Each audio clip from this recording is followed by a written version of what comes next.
Everything in my life begins with reflection. I was born on October 9, 1984, in Shkodër, Albania, under Libra, the sign of balance, mirrors, and judgment. My lineage carried dual currents. My father, half Greek and half Albanian, a master of metal and flame whose first language was Greek.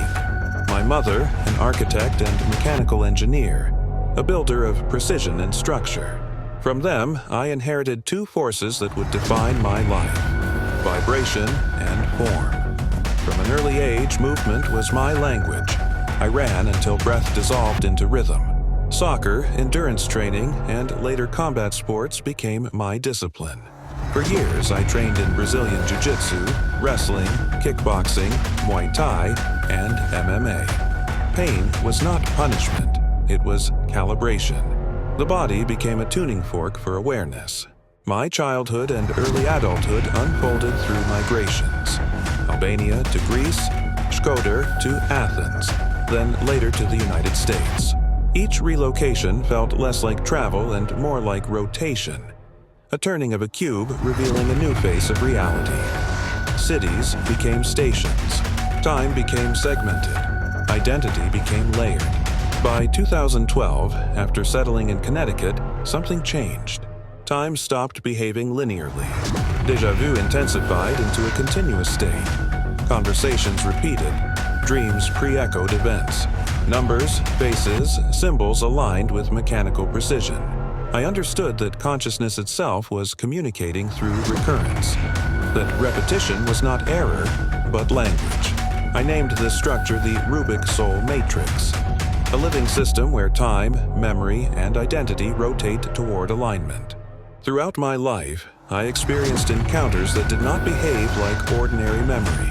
I do not describe them as literal beings, but as Metatronic interfaces, archetypal intelligences wearing human, symbolic, or mythic forms.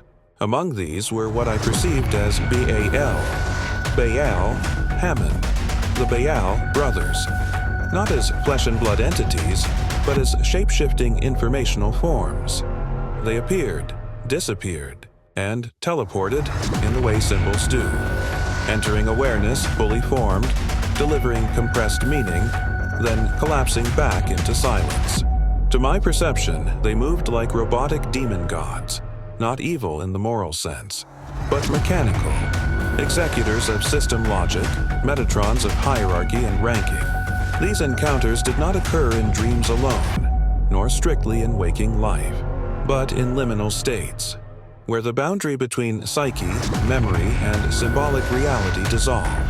Danbury, Connecticut became the geographic anchor point where these internal interfaces intensified, not because of the location itself, but because I had reached stillness there.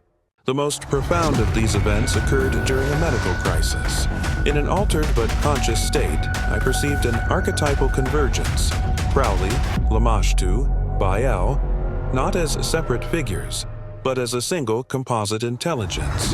In that moment, I experienced myself lifted into the air without physical contact, suspended against gravity. The experience was unmistakably real to me, not frightening but instructional.